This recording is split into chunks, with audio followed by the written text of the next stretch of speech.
Nyo sa previous interview, supposedly, 'di ba, yung nag-file kayo, 'di ba, nitong graft at saka itong plunder against kay former President Duterte at saka si Senator Bongo in the amount of 7 billion yung government infrastructure projects. Tapos nabanggit nyo na may mga attempts even before that yata, nasabi nyo 4 or 5 emissaries yata lumapit from the camp of Senator Bongo offering you na siguro obviously to silence you para hindi ka na magtuloy or what. Medyo sabi mo sky's the limit. I just want to confirm, tama, Senator? Opo. Nagpadala ng mga emisaryo, iba-iba at separate times.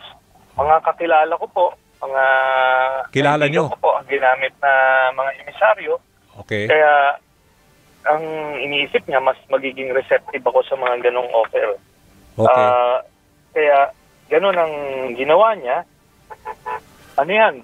Pagka nahagip nila na magpa-file ako ng case, tapos pati dito sa ICC, yun po, dun po yung mga panahon na may lalapit at sasabihin na ano nga sila, may pinaparating na mensahe, itong si Bongo. Okay. So, yung iba, pahapyaw na willing magbayad, pero yung iba, diretso may figure na sinasabi, at ito nga, yung sinabi na sky's the limit daw. Tama so, ba? Sabi nyo, 10 figures? 10 figures na ba nabanggit nyo eh? Tama ba? 10 figures yung isang offer, yung para suhol? Yun po yung nagsabi ng sky's the limit. Ang para magka-idea ka ng kung magkano yung sky's the limit, aabot po ng 10 figures.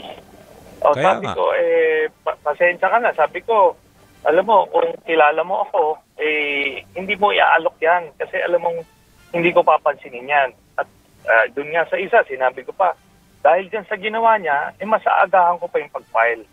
Kaya, hindi po tayo natinag sa ganon.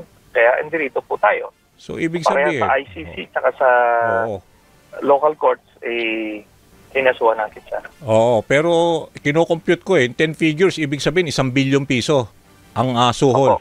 Di ba? Tama ba? Ganun na nga po.